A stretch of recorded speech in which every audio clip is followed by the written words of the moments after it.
good evening, students. We are on thoracic vertebrae.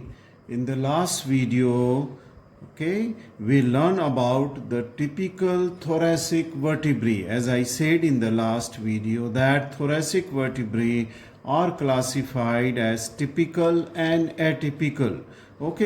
Typical were from 2nd to the 9th, and atypical are the first thoracic vertebrae, 10th, 11th and 12th. So in this video we will learn about the atypical thoracic vertebrae. We will take first the first thoracic vertebrae and will note that what are the features of the first thoracic vertebrae by which we can identify that this is the first thoracic vertebrae. Now if you will see the first thoracic vertebrae, as I am holding it in my hand, and in this diagram also you can see that the first thoracic vertebral body is like a cervical vertebrae. See this, look at this body, it is looking exactly like that of the cervical vertebral body, which was less in anteroposterior direction but was quite wide in the transverse direction. So it is cervical like body, it is here. Then there is a presence of a single circular costal facet on the lateral surface of the body.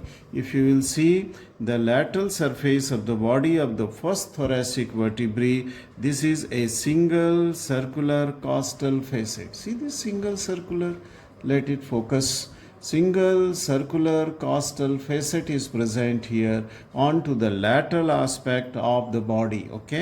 Neither it is close to the upper border, neither it is close to the lower border. You can see the presence of this on both the sides. So this is the single circular cost. This is for the articulation with the head of the first rib, Now there is a presence of a small demifacet. Can you see here near the inferior border? This is small demifacet near the lower border of the first rib. And this demifacet will articulate with the upper facet on the head of the second rib. So this is for articulation with the head of the second rib, but there is a complete circular facet for the head of the first rib. Then the vertebral foramina, if you will see here in this diagram as well as here, then you will see that this vertebral foramina is triangular in shape. And why it is triangular in shape? Similar to that of cervical vertebrae. Because if you will see pedicle, which are very strong in the first thoracic vertebrae, they are running posterolaterally, going lateral side, posterolaterally. That's why they give a wide triangular vertebral foramina. Now if you will see the spinous process, then spinous process is long and almost horizontal. Almost. In the typical thoracic vertebrae, if you will see, this is a typical thoracic, spinous process is directed downward. They are directed downward, but here it is almost horizontal. Little downward direction is there. Little downward.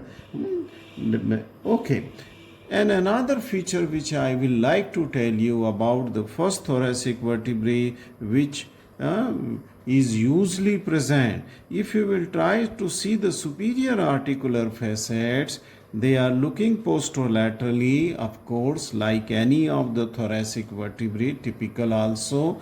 But then try to see this groove. Can you see the groove here? At the bottom of the superior articular facet, there is a presence of a groove, and then it is the continuation of the transverse process. So there is a groove present between articular facet, superior and transverse process.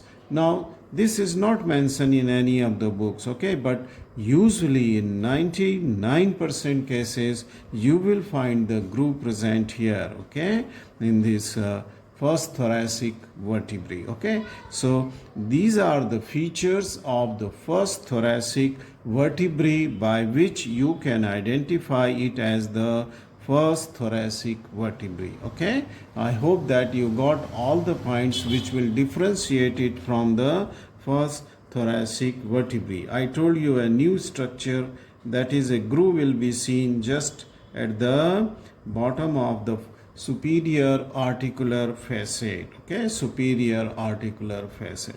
Okay, now come to the 10th thoracic. After first thoracic, we come on to the 10th thoracic, which is another atypical. Okay, if you will see the 10th thoracic vertebrae, you will see that its body is somewhat lumber-like, cylindrical of course, but it is going more towards the lumbar type. It is going towards the lumbar type. Pedicles are directed backward here, okay, and articular facets superiorly, as usual, they are directed posterolaterally. Okay, that's why the rotatory movement are possible in thorax. They are vertical and exactly like that of a typical thoracic vertebra. Superior articular facet in 10th are exactly like superior articular facet of a typical vertebra. Okay, let us see the lateral aspect of this. Okay, and there is a large costal facet here. Okay, of course near the upper border, so there is a large costal facet is here for the head of the 10th rib, for the head of the, on other side you can also see this is the 10th, I mean say costal facet for. There is no demi-facet. There is no demi-facet at the lower border. Okay, that means with the 10th thoracic vertebra, only the 10th rib articulates. Okay, 10th rib articulate. That means 11th rib don't articulates with that of the lower margin of that of the vertebral body. So no demi-facet here. So body will articulates only by a single facet, okay, with that of the 10th, head of the 10th rib. So that is the characteristic feature, okay. And what is the characteristic? A single facet, of course close to the upper border, encroaching onto the pedicle also, but then it is single, no demi-facet. If you don't get any demi-facet, and then body is little lumbar type, and the transverse process are small, not as long as compared to the typical. See, this is typical, and see in this typical vertebra how long are the transverse process, and but here the transverse process are small. They are knob-like structure here, okay, but they are there. Then you try to find out a articular facet onto the transverse process, and there will be a articular facet present here onto the transverse process here for the tubercle of the 10th rib, okay, for the articulars to form the costo-transverse joint, costo-transverse joint, right? So the two features are very important to identify the 10th rib. Body is somewhat cylindrical, that means going more towards the lumbar type. Transverse process are small, and then a single articular. That is the most important point, is no demi-facet at the lower margin of the body. Okay, so only a single articular facet present onto the body. Now the inferior articular facet, they will be also like typical thoracic vertebrae. So superior and inferior articular facet, only that is the 10th thoracic vertebrae is going towards the shape of the lumbar vertebrae. So these are the features of the 10th thoracic vertebrae. Okay, then we come to the 11th thoracic vertebrae, right? Let us come to the 11th thoracic vertebrae.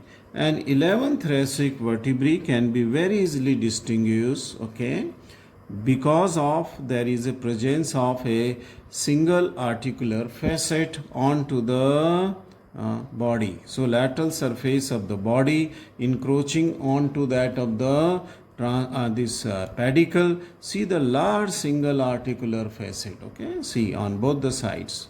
It is there. There is no demi facet. It was not in 10th even, so it will not be there here. That means 11th rib will articulate it with the head of the, head of the 11th rib will articulate with the body of the 11th thoracic vertebrae.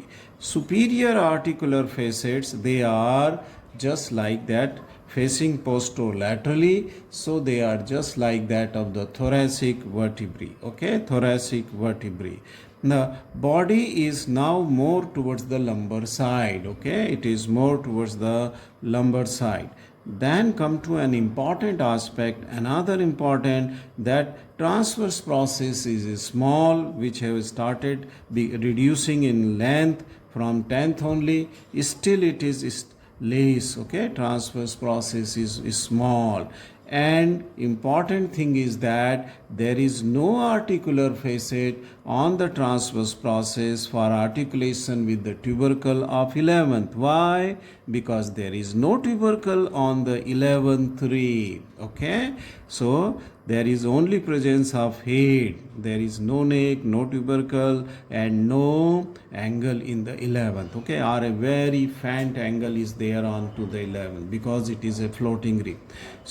So there is important thing to note is that there is no articular facet on the transverse process of the 11th thoracic vertebrae, and a single articular facet and superior articular process, they are just like the thoracic vertebrae. Now this is an 11th rib, vertebral body. If you will try to see its inferior articular facet, just see here, inferior articular facet. Now these inferior articular facets are directing anterolaterally. Okay, anterolaterally they are directed. That means the inferior articular facet in this 11th vertebrae, they are lumbar-like. They are, though superior are that of the thoracic type, but inferior articular facet of lumbar-like. This usually they are not, but in some of the 11th vertebrae they may change to the lumbar type. They may change, otherwise they will also remain similar to that of the typical thoracic. Okay, just facing anteromedially. Okay, but here these are curved and just exactly lumbar like, facing anterolaterally, so they are lumbar type of the, that is true only for, you may get a 11th vertebra which may have the facet, inferior facet, which are similar to that of the thoracic. So you should be careful. Okay, so we can identify T11 with a single facet on the body, then no facet on the transverse process, and at least superior articular facet should be that of the thoracic type. Okay, the inferior may be lumbar type, and right. So this is the 11th thoracic vertebra. Let us come lastly to that of the 12th thoracic atypical. 12th thoracic is exactly somewhat, it's on inferior surface, it looks as if it is a lumbar vertebrae. Okay, so this is a kidney shaped body is here. Okay, the kidney shaped body is here, and then similar to 11th there is a large facet, single facet, okay, onto the body, not exactly onto the body, but it is encroaching onto the pedicle also. It is encroaching, and this facet is almost in the middle. Okay, if you take a distance from superior border to the inferior border, this is somewhere in the middle, going more towards the pedicle. Okay, more. Okay, see here, this is a single articular facet, not as big as it was in 11th, because the head of the 12th is smaller than the head of the 11th rib, because the 12th rib is a smaller rib, and then this is encroaching onto the pedicle, just single facet only onto the lateral surface. But here, since the 11th was having the inferior facet lumbar type, so in this case the superior articular facet of the T12 or 12th is also lumbar type. See the curved superior articular facet. See this? This is definitely not like thoracic type. Curved superior articular facet.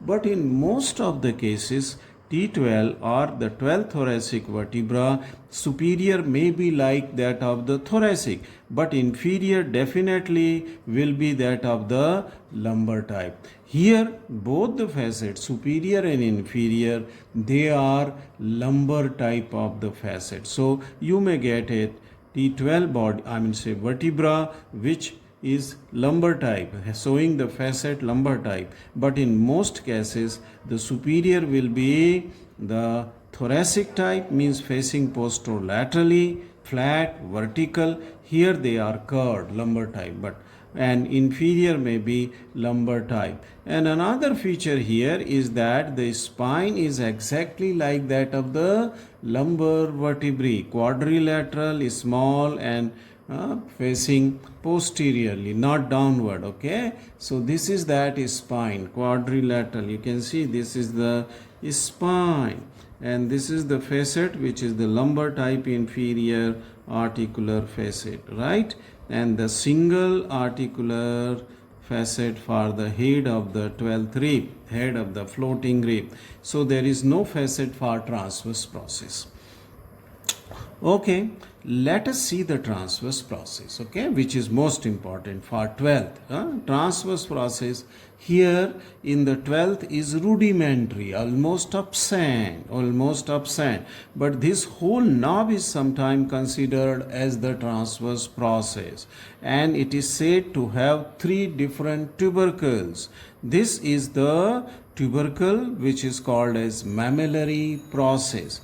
Then there is a tubercle here which is the true transverse process, which is rudimentary, and third tubercle is here, that is called as inferiorly facing, it is called as the accessory tubercle. So this is the mammillary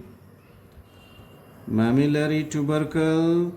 Then this is the transverse tubercle, because transverse process is not present, it is tubercle like, and this lower one is the accessory tubercle. So 3 tubercles will constitute what is called as the transverse process, out of which the true transverse process is very much rudimentary, knob like structure. I will just put it, my tip of the pencil, on this transverse process here, okay, if you can see it, right? So this is the mammillary process, let it focus.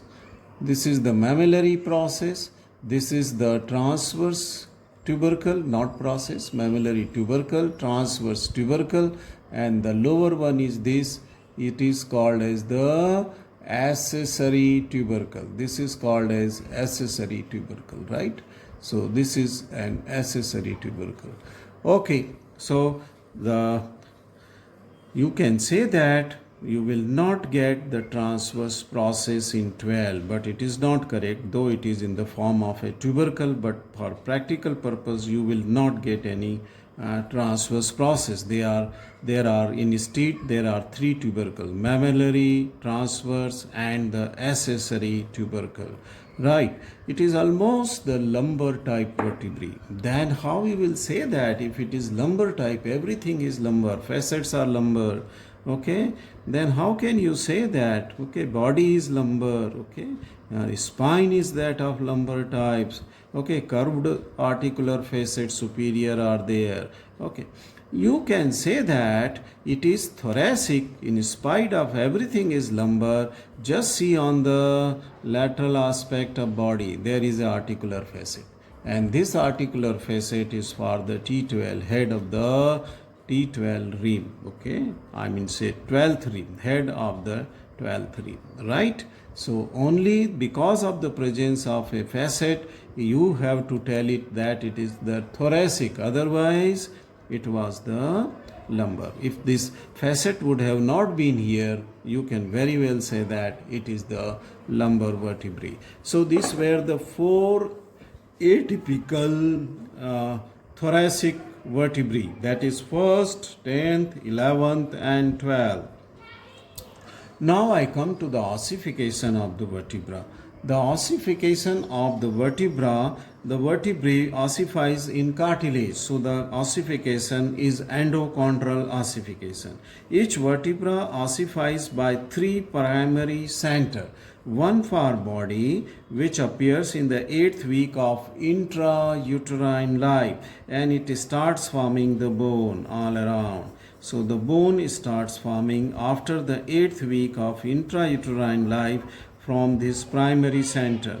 Then at the same time between 7th to 8th week, the primary center present into the half of this process that is called as the vertebral process, or it is the the neural arch, or the vertebral half of the vertebral arch, which consists of the pedicle, lamina and transverse process. Okay, there also will appear the primary central invertebral arch, each half of the vertebral arch, and it will form the lamina, it will form the pedicle, it will form the transverse process, it will form the superior articular process, and it will form the inferior articular process.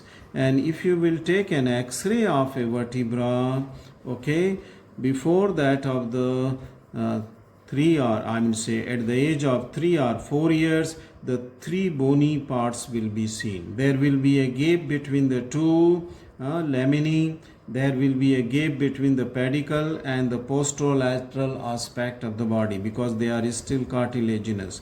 Then by the age of anywhere between 3 to 5th year, okay, 3 to 5th year, this primary centers of the body and the vertebral arch, they will join to each other. Similarly, the two laminae, they will join to each other, and the spinous process will form at the junction of this joint. So that after 5th year of age, okay, the whole structure will become bony, with the body, pedicle, lamina, transverse process, superior and inferior articular process, and spine. But their tip are of the transverse process and tip of the spine, and a rim around the body, upper surface and inner, they are still cartilaginous. And this tip of the cartilage, there appear the secondary center for the tip of the right and left transverse process, and for the tip of the spinous process, they will appear at varying edge of the at puberty. So will be a rim shaped center, secondary center will appear for the upper surface of body, and similarly a rim shaped secondary center will appear onto the inferior surface. So there will be how many centers? Now the 5 secondary center will appear around puberty, okay, and then they will also start forming the bone. The bone formed by secondary center then will fuse with the bone formed by the primary center at the age of or around 25th year of age, that means after 25th year of age, a vertebra will complete its ossification, okay, So this was the ossification of the vertebra. Let us now come to the clinical application, and in clinical application I have chosen the 3 clinical application which are there in the thoracic vertebra, okay, they are in the thoracic. We are learning about the typical and atypical thoracic vertebra. So the vertebral column from thoracic region, so you can take it as vertebral column from thoracic. There is the tuberculosis of thoracic vertebra. Tuberculosis means TB in the layman terms, which is caused by a bacteria, tuberculum bacillus.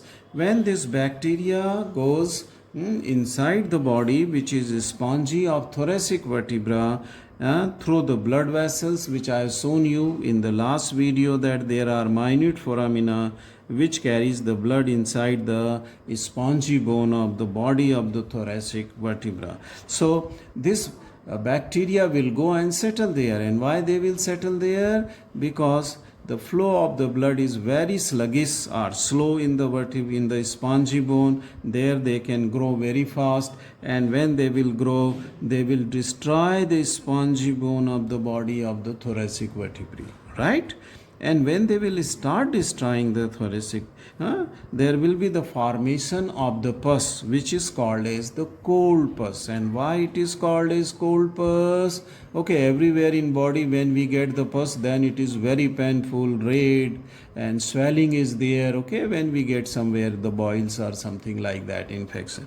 But this is not. There is nothing like the say pain or heat or swelling, because it is inside that, and there may be fever, of course. Okay, but then this cold pus will destroy say the spongy bone, and the body will collapse. Okay, body will collapse. That means it will become flattened, destroyed. Okay, destroyed. So this is the most common condition, okay, in the thoracic vertebra. TB of the thoracic vertebra is most common condition, right? You should remember why there will be the collapse of the vertebral body. Second condition is the scoliosis and kyphosis. Now this scoliosis is the lateral bending of the vertebral column.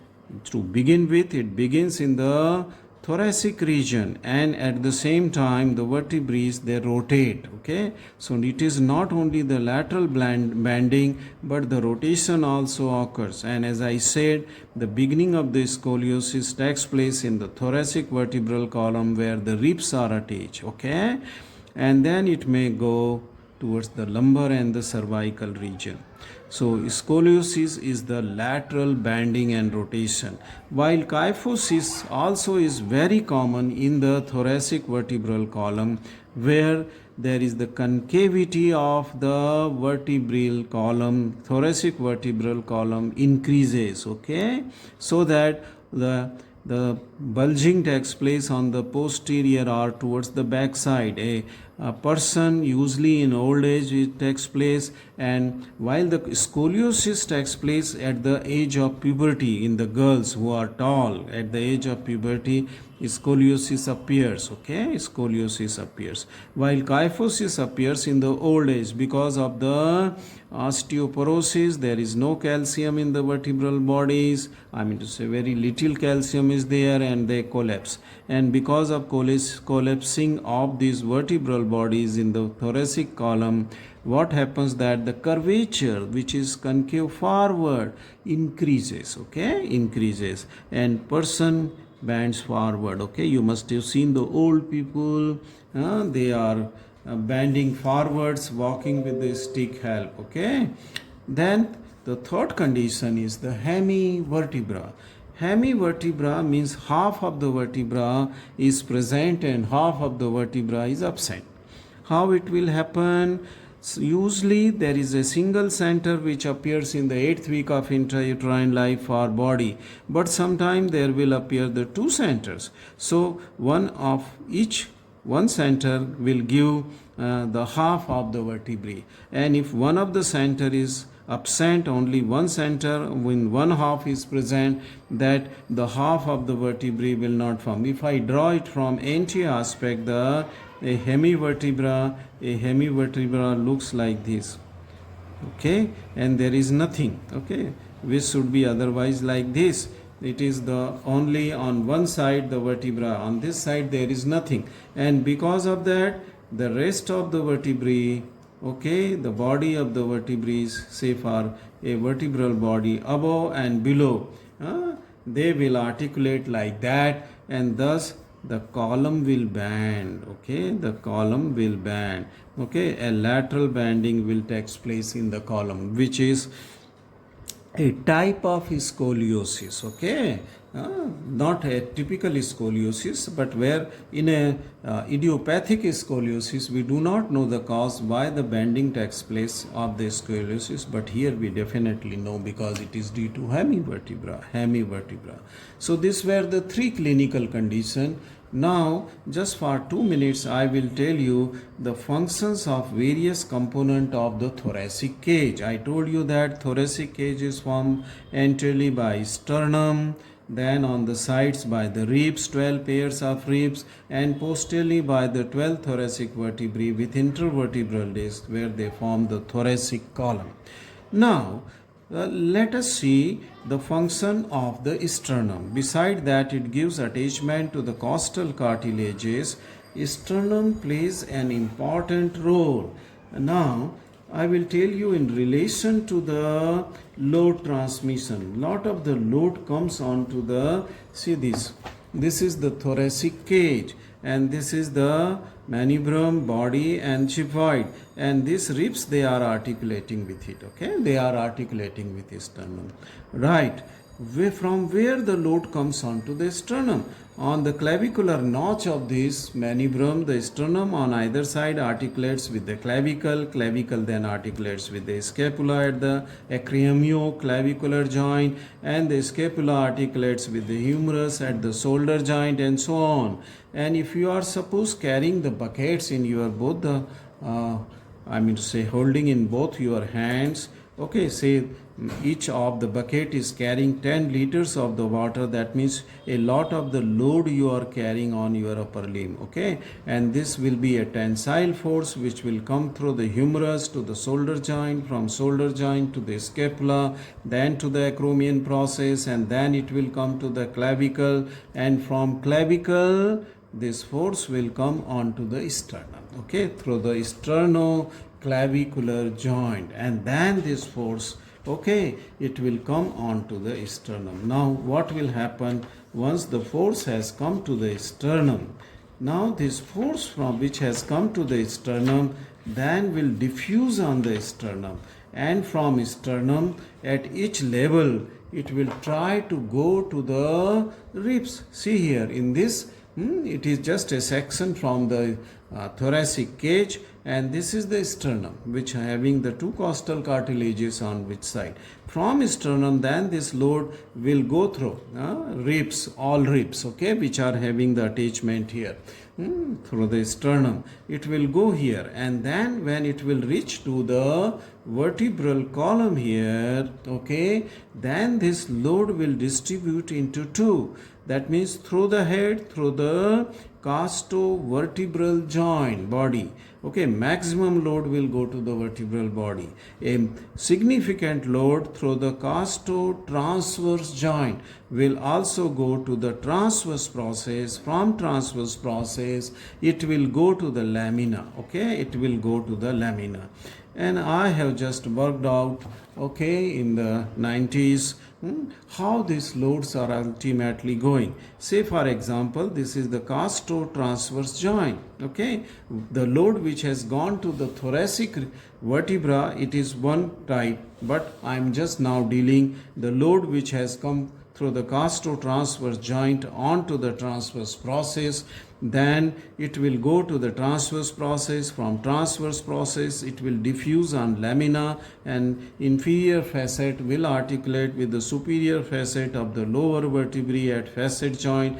So then through this facet joint, from lamina of the upper vertebrae, this load brought by the rib on the transverse process will then cross to through the pedicle, okay, and then it will reach to the body. That means ultimately the load is going to that of the body, okay, at the same level directly through the costovertebral joint and through the costotransverse at the lower level it will go to the. So ultimately the whole of the posterior component of the vertebral column in thoracic region, and which is the posterior component? It is the vertebral arch or neural arch made up of the pedicle and laminae, and its process, that is the articular, articular joints through the articular facet, and then the transverse process, they are all involved in the load transmission. They are all involved in the load transmission. So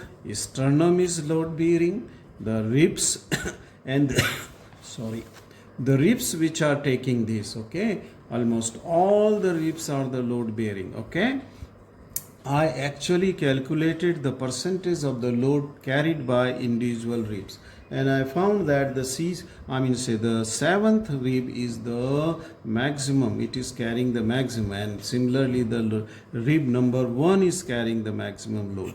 Then the transverse process from the ribs, as I said, it will go to the transverse process, then it will go to lamina. From lamina it will go to the facet joint, from facet joint it will go to the pedicles, and then from pedicle ultimately it will go to the body and intervertebral disc, through which it will go downwards, okay, towards the sacrum, and then hip bone to the femur, and then to the foot. Okay, this is the way how. That means the whole of the thoracic cage is not only involved in the protection of the lung and the heart, which we were teaching to the student till now, okay, and it was involved in the respiratory movements, intercostal spaces and rib. Now it is also, now we know that it is involved in the load transmission also, okay, it is involved in the load. And because of the imbalance, okay, I gave a hypothesis that if from one side the load is coming less, then the column will bend towards the heavier side, and that was an hypothesis for the scoliosis, okay. If you want to remember this large segment, that is the functions of various component of thoracic cage, then remember it. It is given in my book, okay, Human Osteology, with the references of the research paper published, okay. And if you don't want, please forget it, because none of these books, okay, they are giving this, so your examiner may not be knowing himself about this, okay. So you remember the normal what your book is giving, okay. Thank you very much for watching this video.